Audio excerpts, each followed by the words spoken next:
Power is not found in the places where comfort resides. It lives in the shadows you avoid, in the silence you refuse to confront, in the trembling of your own uncertainty. What you fear is not your enemy. It is your frontier. The instinct to retreat from fear is the first sign of weakness.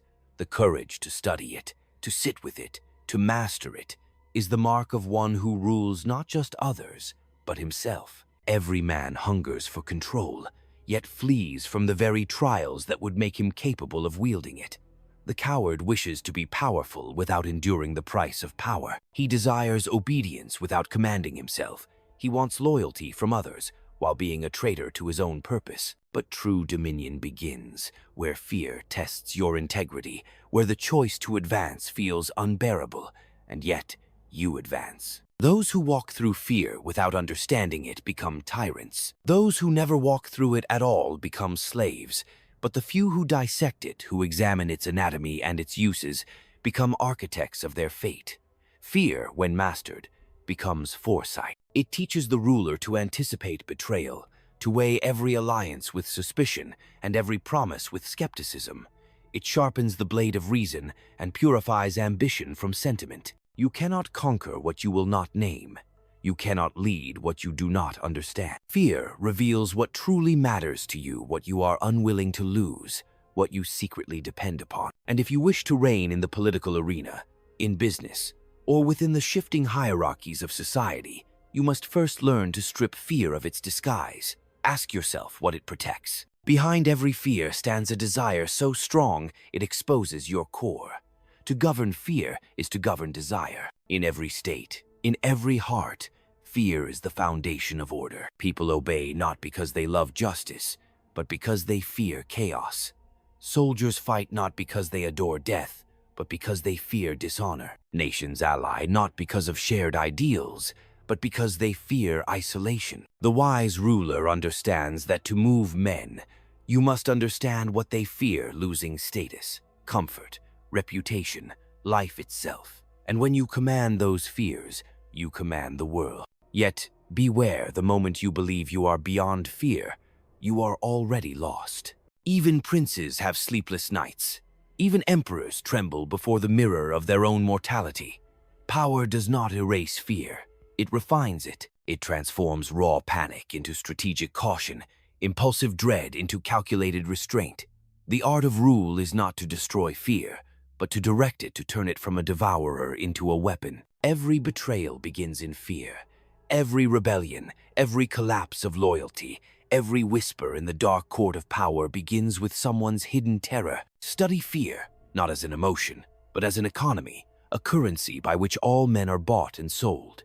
Whoever can trade in fear can buy obedience, silence, and devotion. Whoever cannot will pay with his own peace of mind. Do not mistake gentleness for virtue.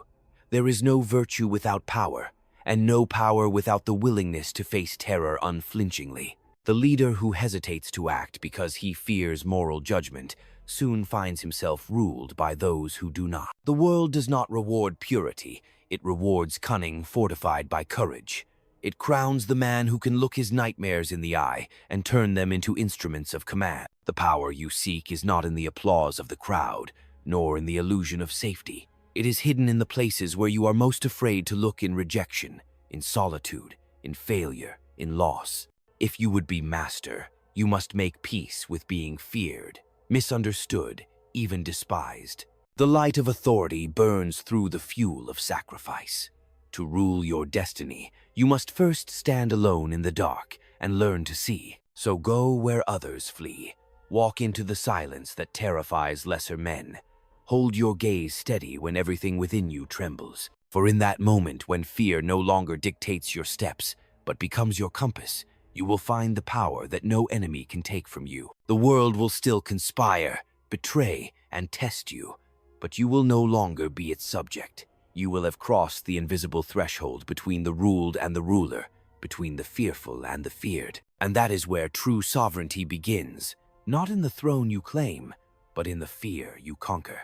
Power does not ask for your permission to exist. It simply waits for you to grow strong enough to claim it. Those who hesitate before their own fear will spend their lives serving those who do not. To rise in a world built upon dominance and submission, you must learn to face what the timid call impossible. You must step into the furnace and become what others whisper about in trembling tones. For every empire that has ever stood was not born from peace, but from the ability of one mind to master its own trembling. Fear is the crucible through which strength is refined. It is the test of nature, the ancient examiner that asks, do you deserve what you demand? The weak flee from fear, thinking they escape it, yet all they do is hand their destiny to someone else. The strong confront it, dissect it, and find within it the shape of their power. A ruler must study fear as a craftsman studies his tools. He must know when to display it, when to conceal it, when to sow it among enemies, and when to use it to bind loyalty tighter than chains. For loyalty born of love fades when fortunes change, but loyalty born of fear endures when the winds turn hostile. Love appeals to the heart. Fear anchors itself in survival, and survival always triumphs over affection. Every decision of consequence is made in the presence of fear. The general before battle, the ruler before judgment, the conspirator before betrayal, they all feel the same trembling pulse of mortality. Yet the difference between defeat and dominion lies in how that trembling is used. Some are consumed by it, others carve it into strategy. Fear sharpens instinct, hardens will, and purges sentiment. It whispers the truth no flatterer dares to speak. It tells the prince which friend may turn traitor, which alliance will rot, which hand will strike in the dark. To ignore that whisper is to invite ruin dressed as loyalty. And yet, power must not only conquer fear, it must learn to wield it without being enslaved by it. The tyrant lives in perpetual dread, surrounded by eyes that smile and daggers that hide behind them. He becomes prisoner to his own suspicion. But the true ruler turns fear into calculation. He walks among danger with calm precision, never trusting blindly, yet never paralyzed by doubt. He knows that fear can be taught, like a doctrine, and used to sculpt obedience within the hearts of men. In the architecture of the state, fear is the mortar that binds the stones of order. Without it, the structure collapses into chaos disguised as freedom. The masses claim to crave liberty, but in truth they fear it. Freedom demands responsibility, and responsibility terrifies the average soul. Thus they trade their sovereignty for security, their courage for comfort, their will for guidance. A wise ruler understands this silent contract. He does not promise freedom, he promises protection.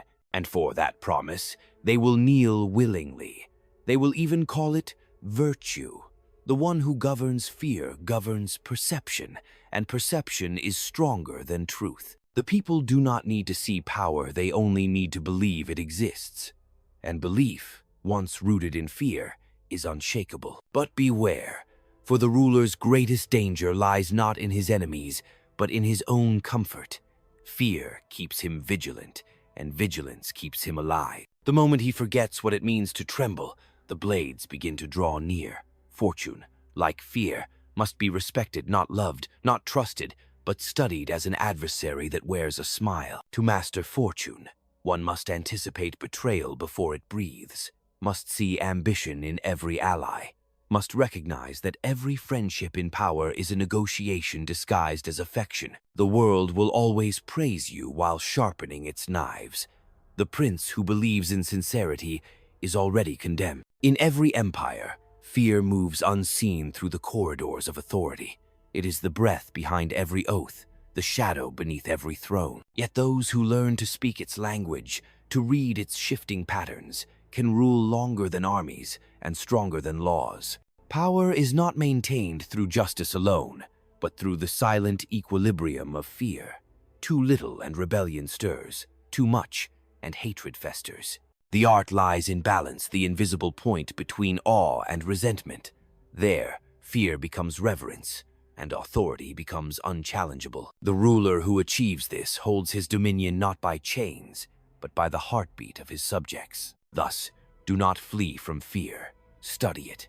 Hold it in your hands as a sculptor holds clay. Shape it until it obeys your will. Let it teach you what love cannot, how fragile the human mind becomes when stripped of illusion.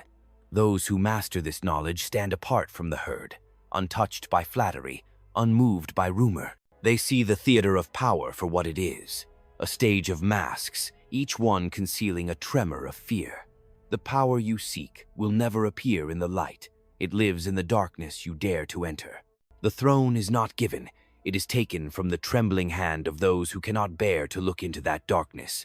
And if you can look long enough, without blinking, without retreating, you will find there not terror, but the calm face of mastery staring back at you. Power begins to rot the moment fear disappears, for without fear, there is no awareness of consequence, no humility before fate, no edge to the blade of reason. Fear is not the enemy of power, it is its guardian. It keeps the ruler alert in the dead of night, when others sleep wrapped in illusions of safety.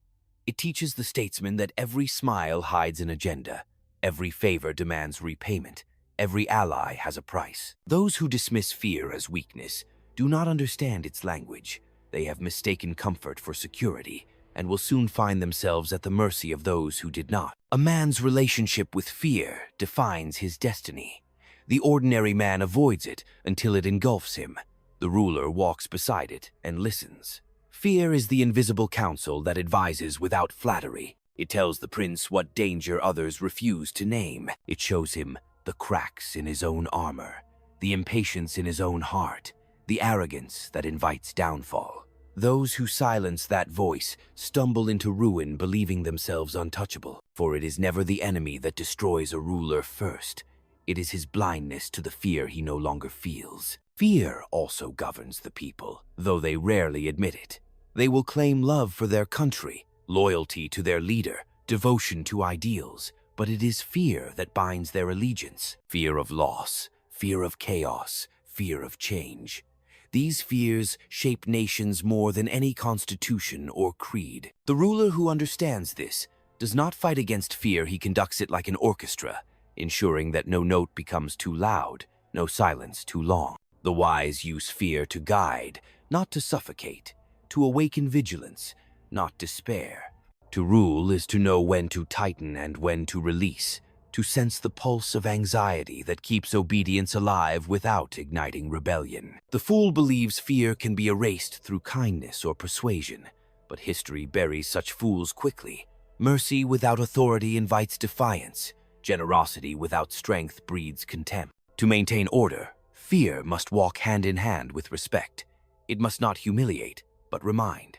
The people should fear disappointing their ruler more than they fear his punishment. For punishment can be endured, but disappointment breeds shame, and shame is the deepest restraint upon the human spirit. The master of fear knows how to weave it into the moral fabric of his domain, so that submission feels like virtue, and obedience like wisdom. You cannot eliminate fear without eliminating discipline, and without discipline, ambition mutates into chaos. The very energy that builds kingdoms can, when ungoverned, tear them apart. Thus, the ruler must first conquer fear within himself, so that he may command it in others. The general who panics infects his army with defeat. The leader who trembles at dissent invites mutiny. But when a man has faced every terror within his own heart and emerged calm, his presence alone subdues resistance. Fear becomes his ally, silently announcing his strength before he speaks. The modern world, with its illusions of freedom and equality, still moves under the same ancient laws. Titles have changed, but the structure remains. Corporations, governments, movements, all are empires of perception built upon the management of fear. Leaders rise not because they promise truth, but because they master the art of reassuring fear while secretly directing it. They speak of hope to disguise their control, of unity to mask their calculations. The crowd listens not for wisdom, but for relief from their anxiety. And so, the one who can calm their fear becomes their savior, even as he tightens his grasp. But the truest mastery lies in never needing to appear powerful at all. The most dangerous ruler is the one whose calm unnerves his rivals, whose silence unsettles his court, whose restraint feels like a storm waiting to break. Power need not shout. Its quietness suffocates more completely than violence. Those who possess such composure have faced their deepest fear and stripped it of its power to dictate emotion. They do not react, they anticipate. They do not demand, they expect. and the world bends toward that expectation, as if compelled by invisible gravity. You must understand, fear is not to be destroyed but transmuted. It is the raw material from which command is forged, the pressure that crystallizes weakness into strength. The one who dares to look into fear without flinching becomes immune to the illusions that enslave others. When you reach that point, when fear becomes familiar, when it no longer paralyzes but informs, then every opponent becomes predictable, every conflict manageable, every betrayal inevitable yet harmless. For the man who has studied fear knows that nothing truly unexpected exists, only unacknowledged possibilities. And yet, there is one final danger. The ruler who forgets to fear himself becomes a tyrant in his own soul. When ambition blinds him to his mortality, when he begins to believe that destiny serves him rather than tests him, the same fear he once commanded will return in the form of decay, rebellion, and solitude. The people he controlled through fear will one day reflect it back upon him. The power that once inspired awe will rot into paranoia.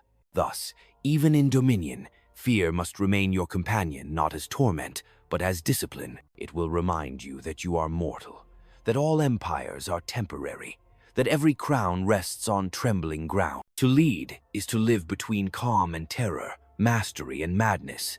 The power you seek does not live in safety.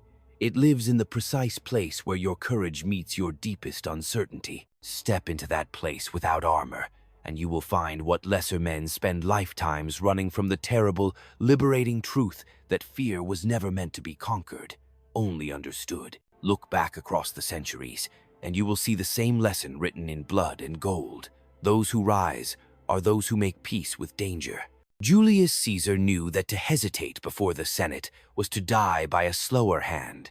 He crossed the Rubicon because fear left him no other road. Elizabeth of England learned that mercy in a treacherous court was a language no one understood. She wore fear like a crown, and even her silence carried the weight of execution. Napoleon, surrounded by enemies and allies equally deceitful, turned fear into momentum. He marched before hesitation could catch him. In each case, the choice was not between courage and cowardice, but between domination and oblivion. The powerful understand that fear will either be directed or it will devour you. In the machinery of modern power, the same dynamics persist, though the weapons have changed. The battlefield has become digital, the throne replaced by visibility, but the engine remains fear. Corporations wield it through scarcity, the fear of unemployment, of irrelevance, of being outpaced by the machine.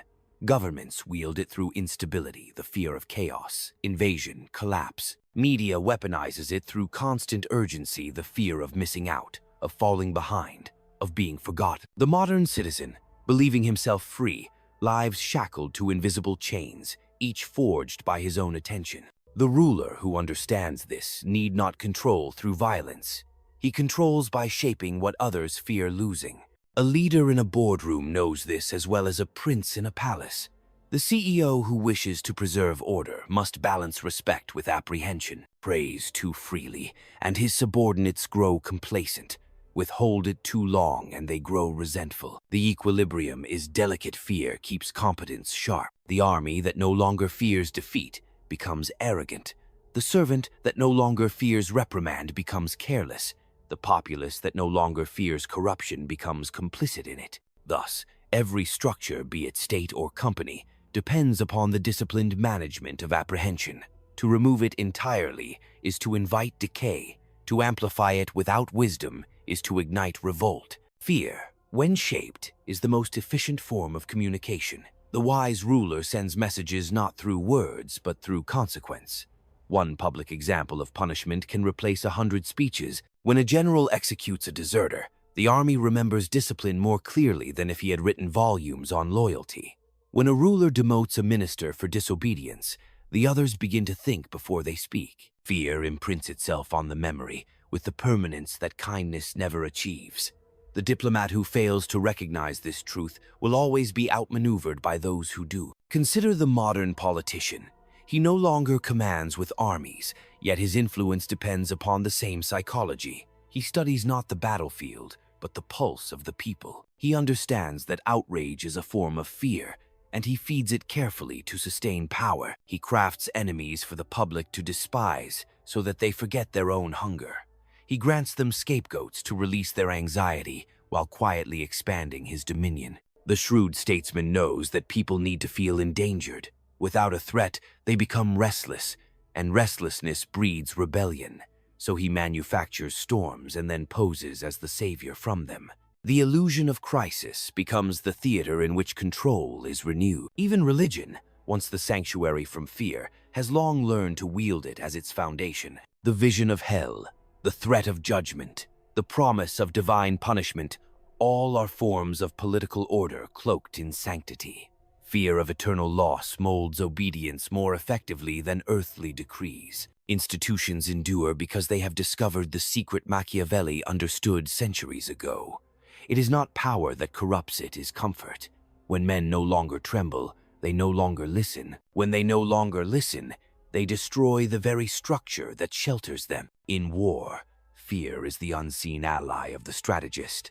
It moves faster than any cavalry, spreads wider than any fire. When a commander allows rumor to enter the enemy's camp, he wages psychological warfare before a single arrow flies. The enemy who fears defeat already begins to lose. The ruler who understands this uses terror sparingly, like salt enough to preserve authority, not enough to poison it. Alexander burned Thebes not merely for conquest, but to carve the word fear into the hearts of those who might rebel next.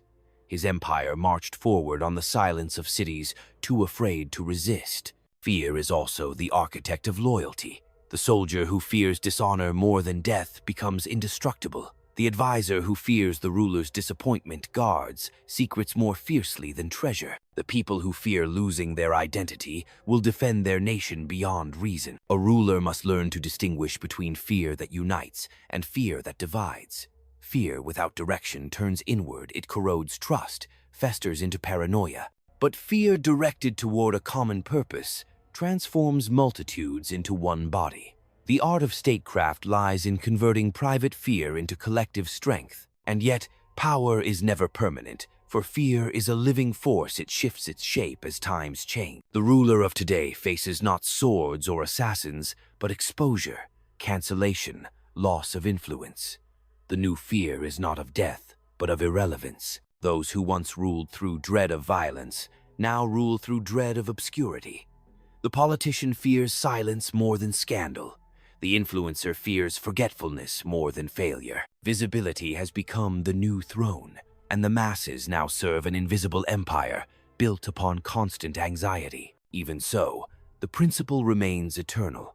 Whoever defines what others fear defines reality itself. The modern prince, then, must not be fooled by technology's illusions of control. Algorithms are merely new instruments of an ancient craft. The ruler who understands the architecture of fear can rule nations from a screen, armies from a sentence, economies from a whisper. Fear requires no weapons, only understanding. The tyrant threatens with pain, the strategist threatens with uncertainty. And of the two, uncertainty is more powerful, for men will endure suffering, but they cannot endure not knowing. When you make them question what will happen next, you rule not only their actions, but their sleep, their breath, their very thought. Therefore, study fear as a philosopher studies truth by peeling away its disguises. Beneath every movement of history, every revolution, every peace treaty, fear beats like an invisible drum. It drives the hand that signs, the voice that commands, the silence that obeys. To understand it is to stand outside of illusion. To wield it wisely is to shape the destiny of nations. Those who cannot bear to look at it will always serve those who can. And those who can not only look but love the precision of its logic, those are the ones who write history, while others merely read it. The power you seek is hidden in what you fear the most, because fear is the gatekeeper of transformation. It stands between the ruler and his potential, guarding every passage that leads to mastery. What most call weakness is merely the presence of unexamined fear and untamed energy waiting to be shaped into strength. Within it lies the raw material of influence, the foundation of composure, the instinct of command. The greater your fear, the greater the power it conceals, for nature does not grant access to dominion without first demanding proof of endurance. Fear exposes your limits, and in doing so, offers you the opportunity to break them. It shows you the terrain of your control and the borders of your illusion. When you approach fear without resistance, you begin to see its true nature not as a wall, but as a mirror. It reflects the very thing you have refused to master in yourself. The fear of loss reveals your attachment to possession. The fear of judgment exposes your dependence on approval. The fear of failure unmasks your hunger for validation. To strip these illusions from your mind is to reclaim your sovereignty. The man who no longer needs protection from fear becomes untouchable, for nothing can be used against him that he has already embraced. Power begins at the point where avoidance ends. You must go toward what disturbs you most, not with reckless abandon, but with deliberate awareness. For every fear that has power over you also hides the key to your evolution. When you confront it, you do not destroy it, you dissolve its illusion of dominance. The mind that studies its fear learns that pain is information, uncertainty is navigation, and dread is an invitation to refine your will. It is only through fear that strength becomes conscious of itself. Without that confrontation, courage remains a theory, and wisdom remains untested. To face fear is to separate yourself from the herd. Most people live in denial of it, confusing numbness for peace. They flee from discomfort, build routines to avoid self-examination, drown in distraction to escape the mirror of consequence. But those who walk directly into fear pierce through the fog of ordinary existence. They enter a higher discipline, one where emotion becomes instrument, not master. This is the beginning of inner rule, not the domination of others, but of one's own nature. When fear becomes your servant instead of your oppressor, you gain the freedom that external power can never provide. Every ruler, every strategist, every soul seeking dominion must therefore reframe fear as a teacher. Its lessons are brutal but exact. It teaches you that hesitation is more dangerous than defeat, that perception is stronger than truth, that the mind's resistance creates more suffering than reality ever could. Fear trains you to calculate before acting, to endure before commanding, to discern before trusting. It teaches the patience of those who do not flinch when confronted with chaos. In this way, it molds the ruler from within, quietly, mercilessly, perfectly. To draw power from fear, you must learn to watch it without drowning in it. Do not rush to escape its grip, let it speak. Each tremor in your chest, each shadow in your thought, carries information about where your will falters.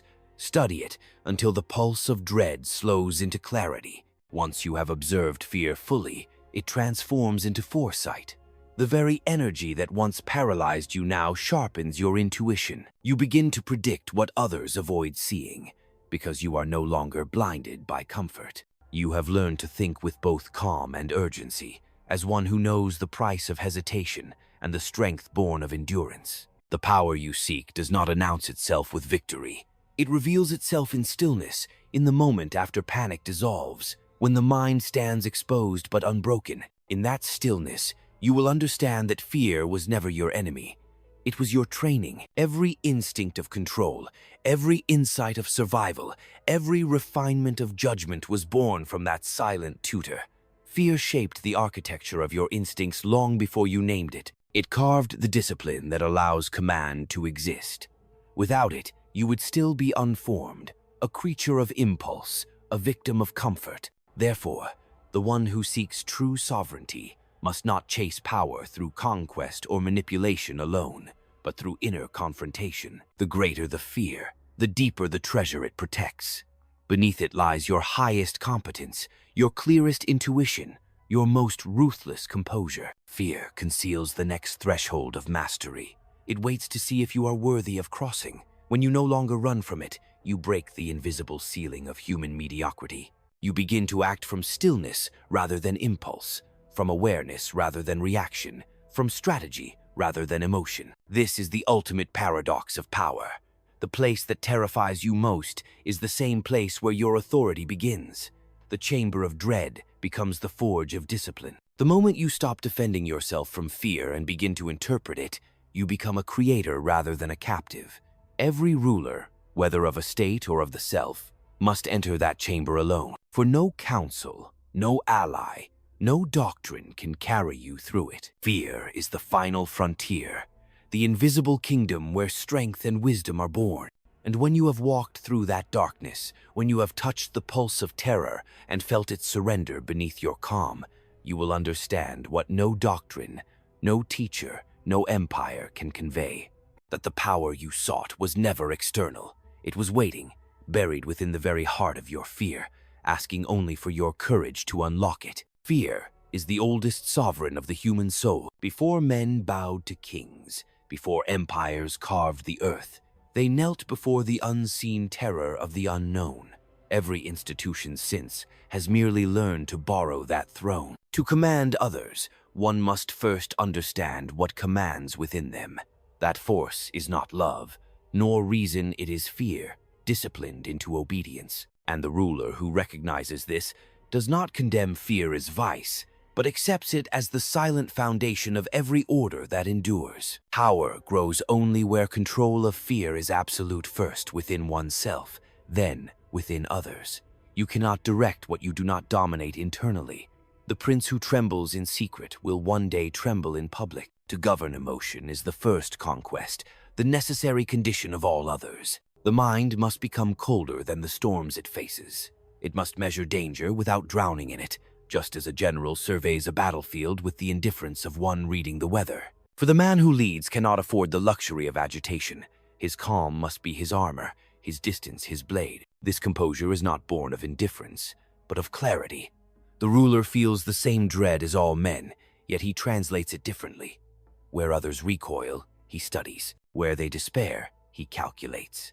He turns fear into information, emotion into prediction. This is why the ruler's silence is feared more than his anger, because within that silence lies judgment. Power is not the volume of command, but the precision of perception. To see reality as it is, without distortion by hope or horror, is to strip life of illusion. From that clarity emerges the capacity to act decisively, without the paralysis of conscience or the intoxication of optimism. The greatest danger to authority is not the rebellion of subjects, but the decay of discipline within the self. When fear is unexamined, it grows roots in secret. When it is mastered, it becomes an instrument of foresight. The wise ruler therefore cultivates a deliberate proximity to fear. He keeps it close, not as torment, but as teacher. It reminds him that every victory is temporary, every throne provisional, every ally conditional. Fear keeps the pulse of reality alive, whispering that fortune is a tide, not a possession. It prevents arrogance, sharpens judgment, and preserves vigilance. To forget fear is to invite catastrophe disguised as stability. Power that is untempered by fear becomes cruelty. Power that is overrun by fear becomes cowardice.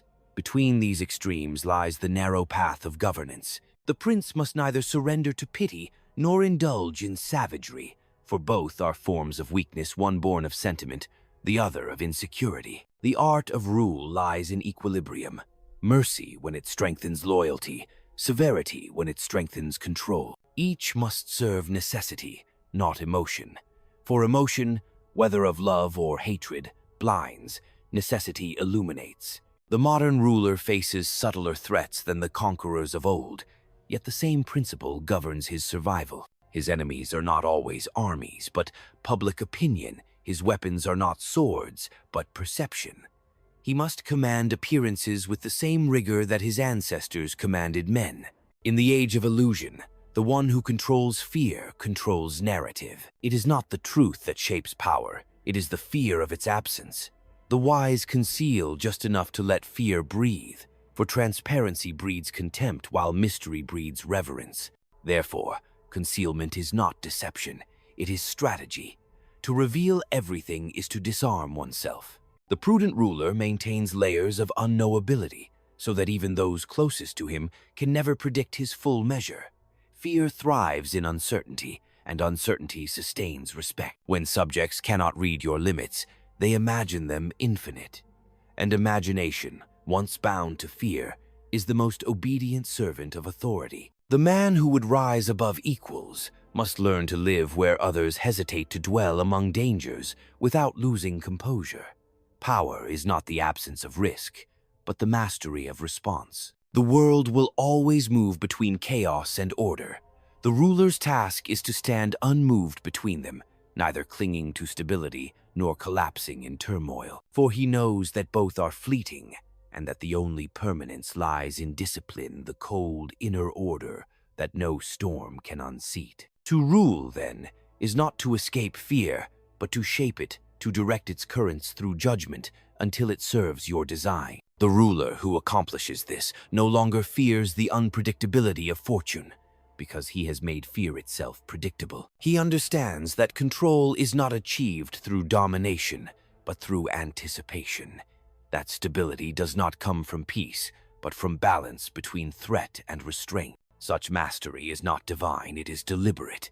It is forged in solitude, refined in hardship, tested in silence. When fear arrives, the ruler does not banish it, he listens.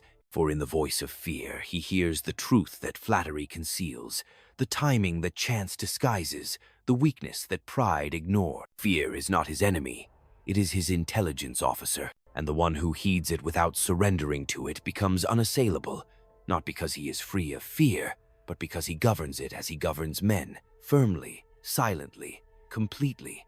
Fear must not be exiled from the heart of a ruler. It must be domesticated. The animal that once threatened to devour him must be trained to guard his throne.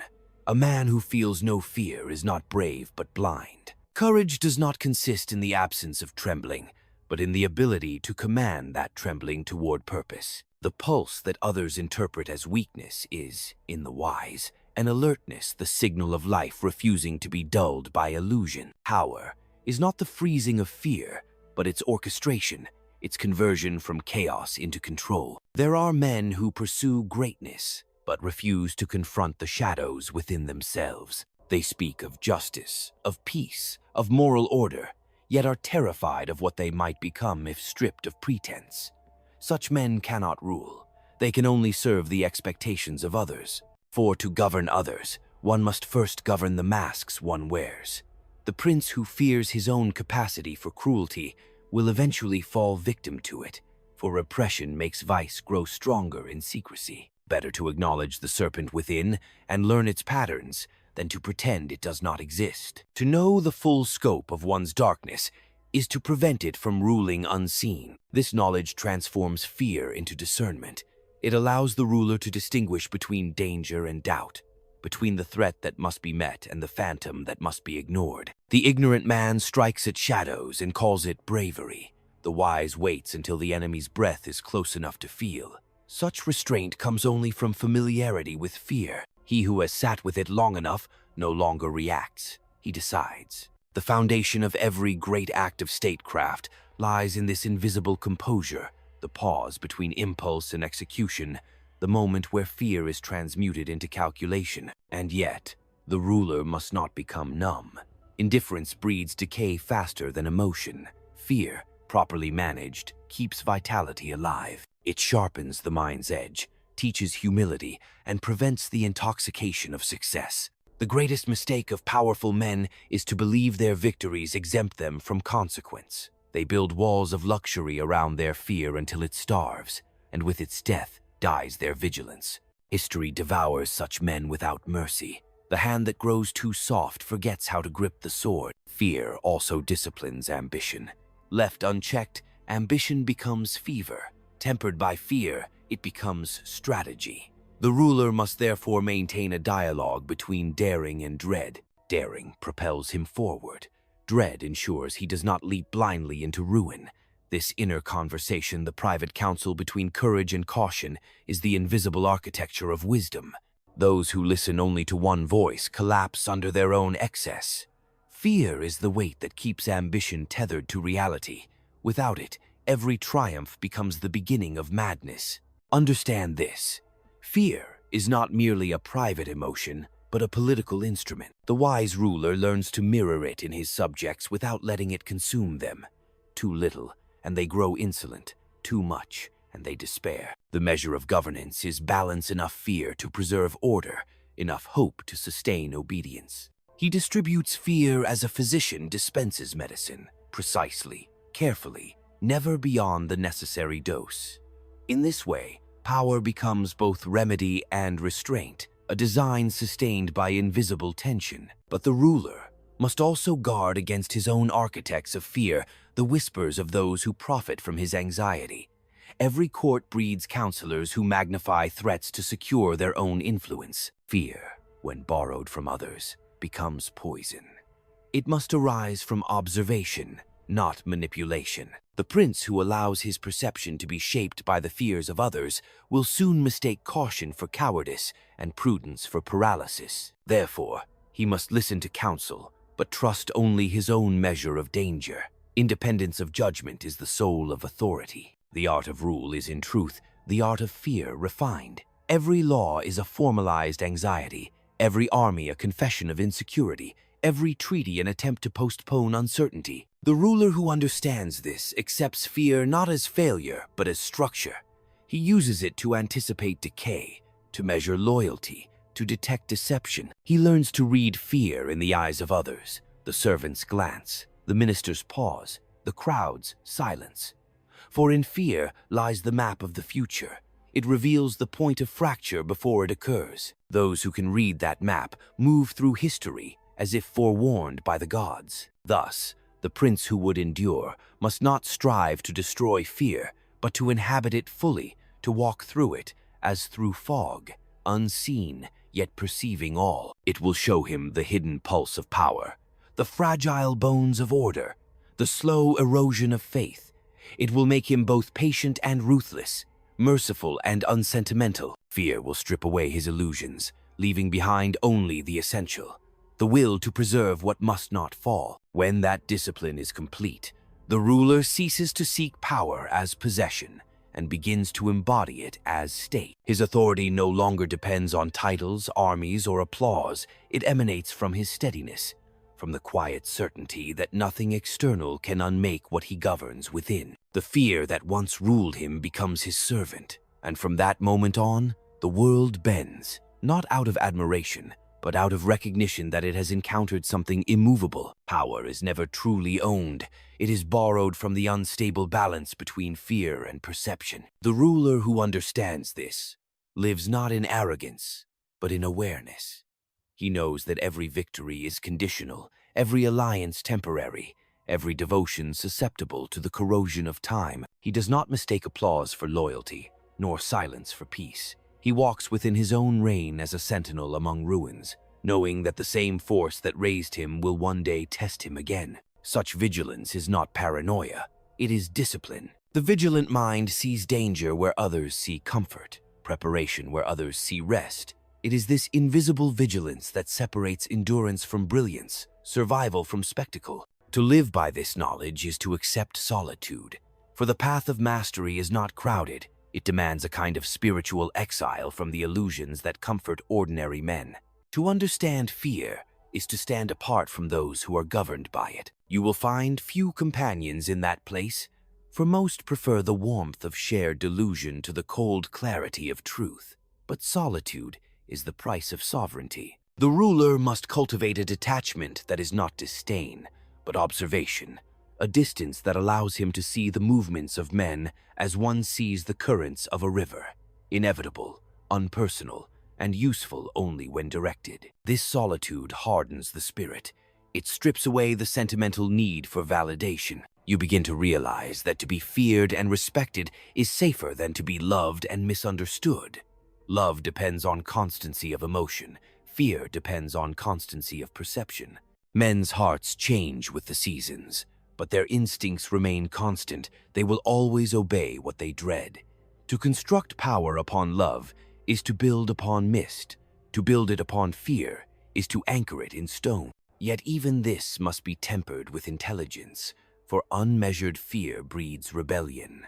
The hand that governs must be firm but not cruel, cold but not lifeless, precise but not mechanical. Fear teaches proportion.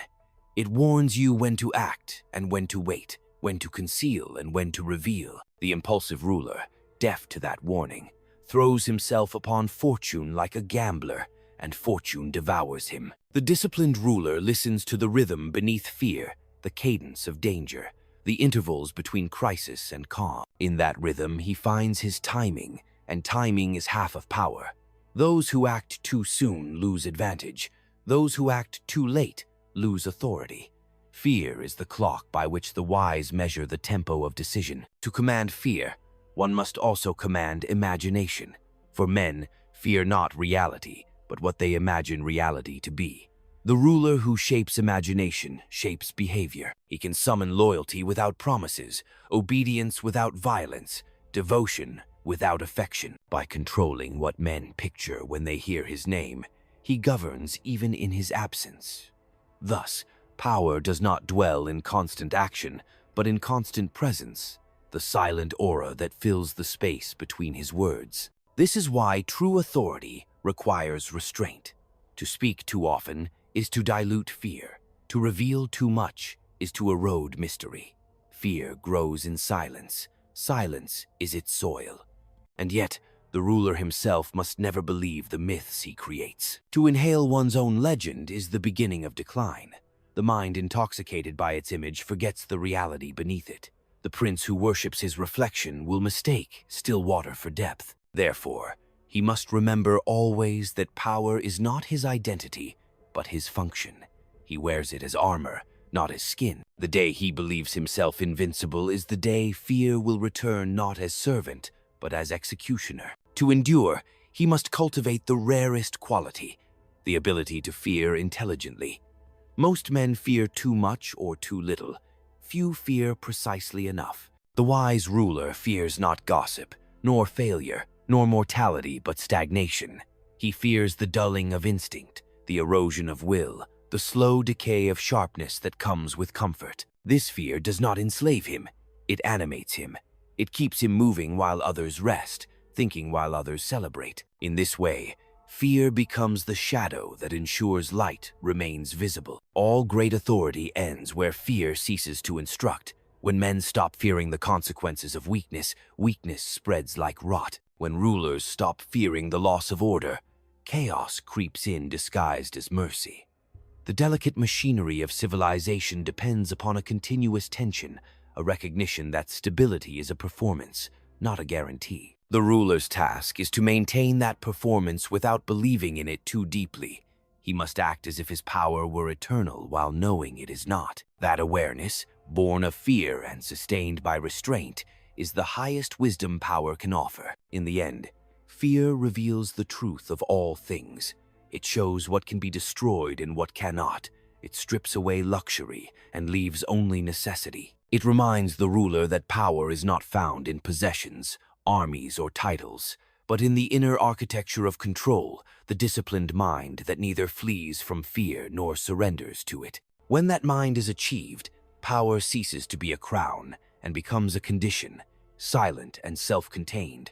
Such a man no longer seeks to be feared, he simply is. For in him, fear has completed its work. It has refined him into something unshakable, something beyond both terror and desire. In the end, the power you seek was never out there. It was never hidden in the crowd, nor in the throne, nor in the submission of others. It was always within the territory of your own fear, waiting to be claimed by the one who dared to enter it. For every man is ruled by something, by desire, by illusion, by memory, or by fear itself. The difference between the ruler and the ruled is simple. The ruler walks toward what others flee. He studies the trembling within himself until it becomes language, until it ceases to command him and begins to inform him. That is the true alchemy of power, the transformation of terror into lucidity. Once fear is understood, it loses its tyranny. You no longer need to dominate others to feel safe, nor chase approval to feel real. You begin to act not from reaction, but from design. The world ceases to feel like a storm, and instead becomes a map of currents you can read. Power then becomes not conquest, but comprehension, a stillness in motion, an authority that does not depend on recognition. Those who have not yet faced fear will call it cruelty. Those who have will recognize it as equilibrium. You cannot eliminate fear without erasing awareness, and you cannot rule without awareness. Thus, Fear remains your companion to the very end. It walks beside every decision, reminding you that to command is to risk, to hold is to lose, to live is to perish. It is not there to torment, but to remind, to ensure that your strength never decays into arrogance. The one who continues to listen to fear, even at the height of dominion, remains alive, remains alert, remains free. So when the hour comes, and it will when your empire trembles, when loyalty falters, when the silence of the court grows heavy, do not curse the shadow that stands before you. That shadow is the same fear that once forged your will. Look into it again, and you will recognize yourself.